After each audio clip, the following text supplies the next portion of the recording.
चालक की धारिता इस लेक्चर में आज हम लोग पढ़ेंगे। तो चालक हम लोग पिछले लेक्चर में पढ़ चुके हैं, यानी किसी पदार्थ में विद्युत का प्रवाह आसानी से हो जाए उसे हम कहते हैं चालक। तो यह धारिता की बात है। धारिता किसे कहते हैं? तो धारिता मतलब होता है ग्रहण करना, यानी वह आवेश को कितना स्टोर कर रहा है, कितना इकट्ठा कर रहा है, वही क्या कहलाता है? धारिता। यानी कोई आवेशित वस्तु होगी, आवेशित वस्तु होगी, कोई आवेशित वस्तु होगी। जैसे ये मान सपोज करिए ये आवेशित ये वस्तु है और ये आवेशित वस्तु है, इसमें सब चार्ज है, ठीक है।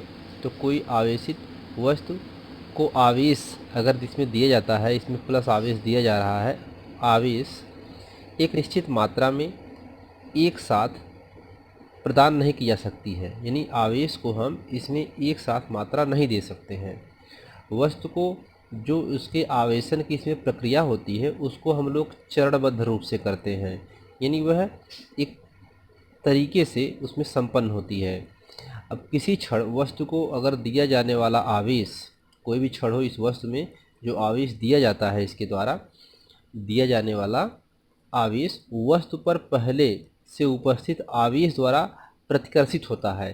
जैसे अगर ये कोई वस्तु है ना, इस वस्तु में सबसे पहले इसमें क्या होते हैं? मुक्त इलेक्ट्रॉन होते हैं, तो जो जिग जैग मोशन करते हैं, इधर उधर गति करते हैं। हम लोगों ने पिछले लेक्चर में पढ़ा है, इधर एक कोई इधर जाएगा, कोई इधर जाएगा, कोई इधर इलेक्ट्रॉन जाएगा, कोई इधर इलेक्ट्रॉन जाएगा, कहीं कोई जाएगा, ऐसे इलेक्ट्रॉन इधर उधर गति करते हैं। अब जैसे ही इसमें आवेश प्रवाहित किया जाता है, जब इसमें हम आवेश देते हैं यानी धारा दी जाती है, तो ये क्या करते हैं? ये इधर गति करते हैं, इधर गति करने लगते हैं, एक दूसरे विपरीत गति करते हैं, जिससे इसमें एक दिशा में इलेक्ट्रॉन इसके हो करके गति करना शुरू कर देते हैं। तो पहले जो इसके इलेक्ट्रॉन होते हैं धातुओं के, वो क्या करते हैं? इसका विरोध करते हैं, ठीक है, यानी उस पर प्रतिकर्षित करते हैं जब उसमें आवेश की प्रक्रिया दी जाती है।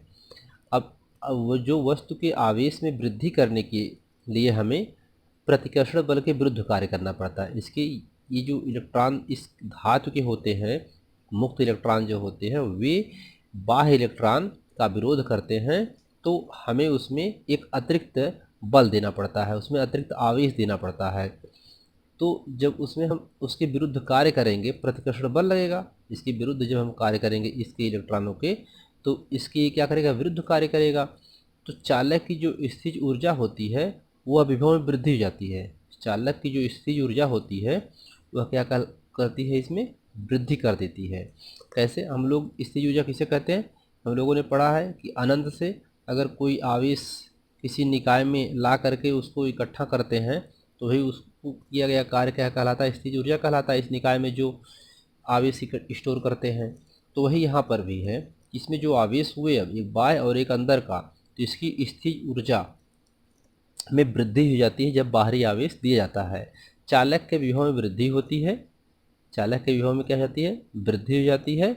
और चालक के जो आवेश होता है इसमें, वह उसके समानुपाती हो जाता है, यानी ये विभव के समानुपाती हो जाता है, ठीक है। अब प्रत्येक चालक में एक उच्चतम मान तक ही आवेश ग्रहण किया जाता है। इसमें जो है कि हम एक बहुत मैक्सिमम, जिसका जो मैक्सिमम आवेश ग्रहण करने की क्षमता होगी इस चालक की, अर्थात धारिता होगी इस चालक की, वही उतना ही वह क्या करेगा? ग्रहण कर सकता है, नहीं तो वो ग्रहण नहीं कर पाएगा। अब चालक की आवेश ग्रहण करने की जो क्षमता होती है वो निश्चित होती है, ठीक है। तो यहाँ से हम धारिता की परिभाषा बना सकते हैं कि चालक की आवेश ग्रहण करने की क्षमता को ही चालक की धारिता कहते हैं, ठीक है।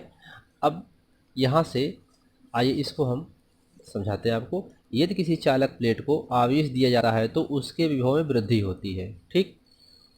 अब Q समानुपाते V, अब यहाँ से Q C और B हो जाएगा इक्वल में। C क्या है? यह समानुपाती नियतांक है, ये समानुपाती चीज समानुपाती नियतांक है, जिसे हम चालक की धारिता कहते हैं या धारिता कहते हैं। तो C क्या है? चालक की धारिता है। धारिता को हम लोग C से प्रदर्शित करते हैं, कैपिटल C से। C बराबर Q/B। अब यहाँ से धारिता की परिभाषा, किसी चालक में आवेश को धारण करने की क्षमता को उस चालक की वैद्युत धारिता कहते हैं, ठीक। इसकी परिभाषा क्या है? कि किसी चालक में आवेश को ग्रहण करने की क्षमता को उस चालक की वैद्युत धारिता कहते हैं। अभी बात समझ में आ गई होगी आपको। यदि किसी चालक को दिया गया आवेश Q, अब जो उस चालक जो है इसमें क्या आवेश कितना दिया गया, Q आवेश दिया गया। अब Q आवेश देने पर इसमें B वोल्ट की वृद्धि हो जाती है। ये इसके क्या होते हैं, समानुपाती होते हैं। ठीक है, तो होने वाली वृद्धि के अनुक्रमानुपाती अनुक्रमानुपाती को समानुपाती भी कहते हैं। तो V समानुपाती Q समानुपाती B, Q बराबर C, V C बराबर Q अपान B। C क्या है, समानुपाती नियतांक है या चालक की धारिता भी कहते हैं इसको। और Q क्या है, चालक को दिया गया आवेश, और B क्या है, विभव में होने वाली वृद्धि। तो यहाँ से इसको किसी चालक को दिए गए आवेश तथा उसके विभव में होने वाली वृद्धि के अनुपात को उस चालक की धारिता कहते हैं। इसकी एक और परिभाषा इसको कैसे दे सकते हैं, ये क्या है, ये जो है उस चालक में, उस पदार्थ में जो आवेश दिया गया, अर्थात चालक को दिया गया आवेश, और ये क्या है, जब आवेश दिया गया तो उसमें होने वाली वृद्धि। ठीक है, अब वृद्धि जो है ये है उस चालक की, तो उस ये दोनों का अनुपात क्या होता है, धारिता होती है। तो यहाँ से इसकी आप परिभाषा बना सकते हैं कि चालक को दिया गया आवेश और उसके विभव में होने वाली वृद्धि के अनुपात को चालक की धारिता कहते हैं। ठीक है, अब विद्युत धारिता का एसआई मात्रक होता है कूलाम प्रति वोल्ट और इसका बड़ा मात्रक होता है फैरड। ठीक है, इसका सीजीएस पद्धति में मात्रक स्टेट फैरड होता है। 1 फैरड बराबर होता है 9 × 10⁻11 स्टेट फैरड।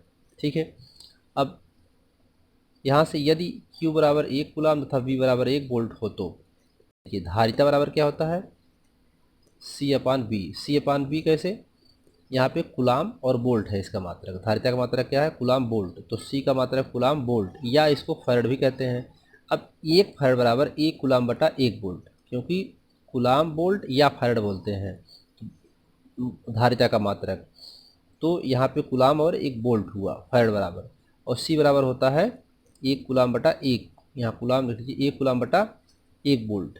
ठीक है, तो ये C बराबर हुआ इसके और ये 1 फैरड बराबर हुआ इसके, अर्थात दोनों का मात्रक 1 हुआ धारिता और फैरड का, तो धारिता बराबर होती है 1 फैरड के। ठीक है, तो फैरड को कैपिटल F से प्रदर्शित करते हैं, धारिता को C से, अर्थात एक धारिता बराबर होता है 1 फैरड। तो यहाँ से धारिता बराबर 1 फैरड से हम फिर परिभाषा इसकी आगे 1 फैरड की परिभाषा दे सकते हैं कि 1 फैरड की परिभाषा क्या होती है, C बराबर 1 फैरड।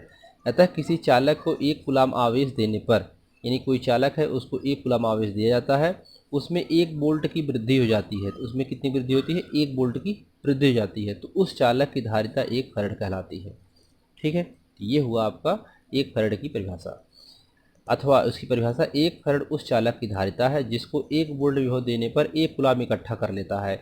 यानी कोई चालक है ना, उस चालक में अगर हम क्या करें कि 1 फैरड उस चालक की धारिता होती है जिसको 1 वोल्ट विभव देने पर 1 कूलाम इकट्ठा कर लेता है। यानी अगर इसमें हम 1 वोल्ट विभव दें और 1 कूलाम इकट्ठा कर ले, स्टोर कर ले, तो क्या कहलाएगा, 1 फैरड कहलाता है। ठीक है, अब यहाँ से इसके मात्रक हैं मिली फैरड को 10⁻³ फैरड होता है, माइक्रो फैरड इसके अन्य मात्रक हैं कुछ 10⁻6 फैरड, नैनो में होता है, नैनो फैरड में 10⁻9 फैरड, पिको फैरड में होता है 10⁻12 फैरड।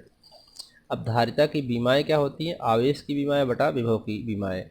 अब धारिता बराबर क्या होता है, आवेश बटा वोल्ट होता है, तो कूलाम बटा वोल्ट होता है, तो कूलाम मतलब आवेश की बीमा और विभव की बीमा।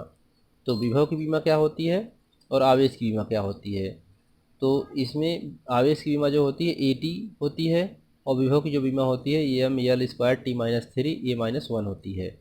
इसको पीछे हम लोग पढ़ चुके हैं। इसको जब आप ऊपर ले जाएंगे तो M-1 L-2 T⁴ और A⁻² आएगा, ये आपका बीमा होगी धारिता की। इससे कुछ पॉइंट्स हैं उसको देख लीजिए। नंबर 1 है, नोट में किसी भी चालक की धारिता शून्य नहीं हो सकती है, चाहे वह चालक अनावेशित ही क्यों न हो। कभी भी पदार्थ कैसा भी हो, उस चालक की धारिता कभी शून्य नहीं हो सकती है, वह अनावेशित क्यों न हो लेकिन धारिता शून्य नहीं होगी। ठीक है, किसी चालक की धारिता उसके आकृति, आकार, चारों ओर के माध्यम तथा ताप पर निर्भर करती है। ठीक, एक एग्जाम्पल देख लेते हैं। यदि धारिता बराबर 1 माइक्रोफैरड, धारिता का एक संधारित्र अधिकतम वोल्टेज V बराबर 6 किलोवाट वहन करता है, तो संधारित्र पर आवेश की मात्रा ज्ञात कीजिए। तो दिया है धारिता बराबर 1 माइक्रोफैरड, 1 माइक्रोफैरड को फैरड में बदलेंगे 1 × 10⁻⁻6 हो जाएगा, क्योंकि 1 माइक्रो में 10⁻⁻6 होता है। V बराबर 6 किलो वोल्ट, तो 6 किलो वोल्ट को वोल्ट में बदलेंगे तो 6 × 10⁻³ वोल्ट हो जाएगा, क्योंकि 1000 मीटर होता है 1 किलो में, 1000 ग्राम होता है, तो यहाँ पे ये 6 × 10⁻³ वोल्ट हो जाएगा। संधारित्र पर आवेश C बराबर Q/V। अब Q बराबर यहाँ से हो जाएगा CV। अब C की वैल्यू 1 × 10⁻⁻6 और V की वैल्यू 6 × 10⁻³ कूलाम हुआ। अब यहाँ से इसको हल किया गया तो आवेश उस पर आया 6 × 10⁻³ कूलाम। तो ये इसका हुआ आंसर। धन्यवाद।